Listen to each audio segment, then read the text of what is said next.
We are finally at the section where we will run a distributed job across multiple nodes on Expanse. And with Dask, what is different in running distributed compared to running on a single node is mostly the setup process. Once you have your scheduler running and you have your workers running, then you use Dask exactly as we were doing before. So let's open notebook number 3, named multinode distributed array. And first we need to do the setup process. So previously with Dask, we were creating a client. We were importing the client, and once we create the client object, that is automatically launching under the hood the distributed scheduler and some workers on the same node which is running the Jupyter Notebook. Now, instead, we want to have workers that run on a separate job so that each of them can use the full power of an Expanse node. So let's first run the scheduler. So we need to open a terminal inside Jupyter Lab. Okay? Make sure that you are not running on the login node. Okay? We want to run inside our Singularity container so that we can access the scheduler from our Jupyter session. Okay? So from the terminal here, so it should show that you're running inside Singularity.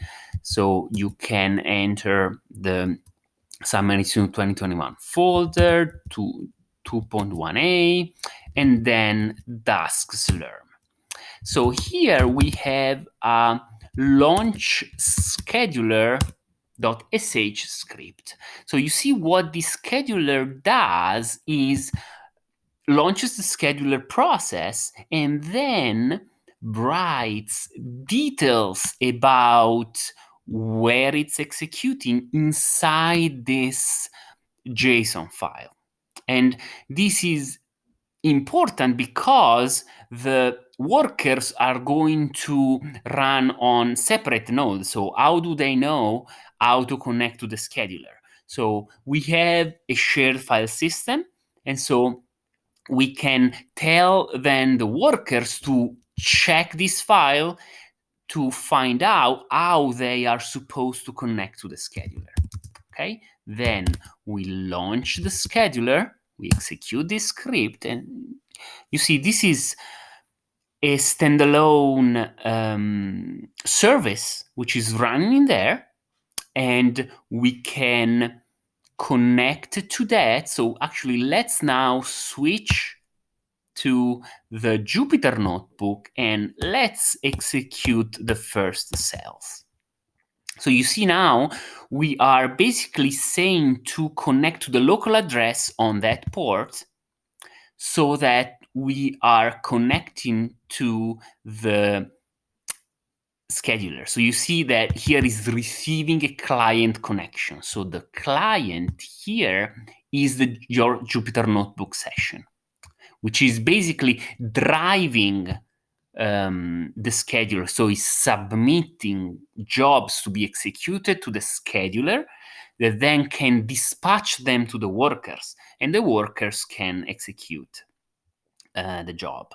So there are no workers now, but even if there are no workers, you can still connect to the scheduler and you can even submit jobs to the scheduler. And when there are some workers available, then the scheduler can send them jobs to execute.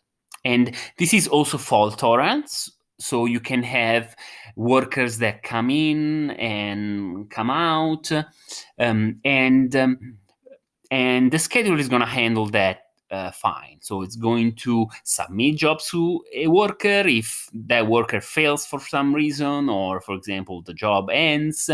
then that job is declared failed, and then it's submitted again to another worker until successful completion.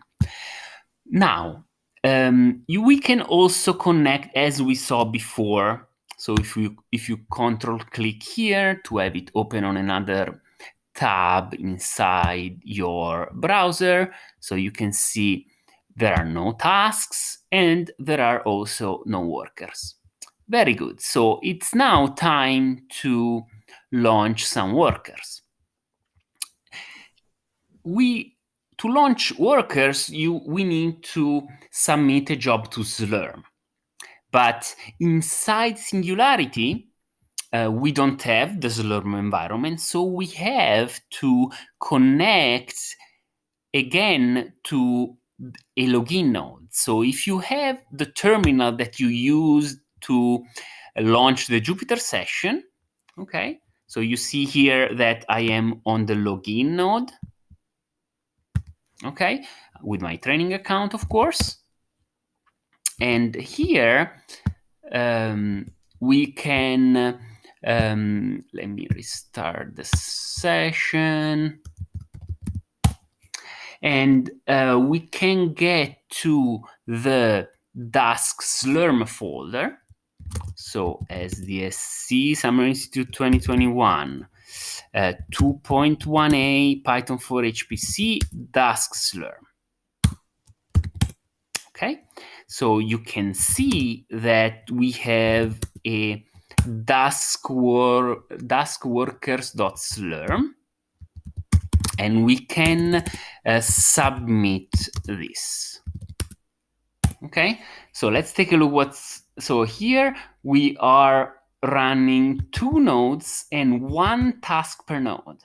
So in this case, the task is the worker. So we are going to reserve 2 nodes for 20 minutes, and on each of them we are running 1 worker, and automatically the worker is going to use threads for all the amount of cores, which is 128. Okay, so let's take a look. -user. So you see we have 2 separate jobs. One is the Jupyter notebook, and another one, which spans 2 nodes, is executing these workers. And so the workers are Python sessions. They are very similar to kernels that are at disposal of the scheduler. And so you see here we have the worker, so this is the logging of the scheduler, and the scheduler received connection for the workers. Okay, that's because if you look at the launch worker script, which is executed inside the job, so we are running through Singularity, this task worker process, okay, so that we get the same Python environment. And then we are pointing them to the scheduler file that has been written by the scheduler itself. And then we specify some memory limits. You see the memory, so out of 256, I decided to just use 210 so that we don't risk going out of memory. Very good. So we now have our cluster ready.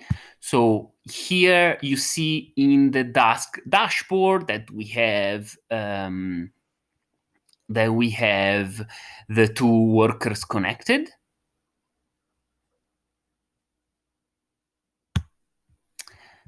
Very good. So we can now go ahead exactly as before. So you see that this is the same computation that we were doing before, but now nothing is executing locally. Nothing is executing in the Jupyter notebook. So for this reason, when you connect to a running cluster, you can even run on your laptop, and because computation is not performed in the Jupyter session as it was done before. Inside this Jupyter session, we are just driving the scheduler. The scheduler itself is a very lightweight process, so there's no data going through the scheduler. And the scheduler is telling the workers what to do. And so if we look at the status, we see all the tasks. So you see here, each row now is a thread, which is on the workers. Okay, so we should have 128 threads for the first worker and another 120 for the second worker. And we can see all the computation streaming here. Okay, so let's repeat what's running where. Okay, so we have one Jupyter notebook session, which is running inside our job on this node of Expanse. Okay, inside this node is also running the scheduler, which is just a very lightweight process, which is basically coordinating everything. Okay, and is running as well on that same node. Then we have a separate job on those two nodes, which is executing the computation. So there is no computation done on the Jupyter session. All the computation is done here. So we have at our disposal two full nodes, each of them with 128 threads and with 200 gigabytes of memory. And you can also, and you see the only difference in the client itself is here that we are telling the client to connect to an existing scheduler. Okay? That's the only difference. So if you copy paste this cell in any of the older notebooks, you can re-execute them again using the distributed setup instead of running locally on this node.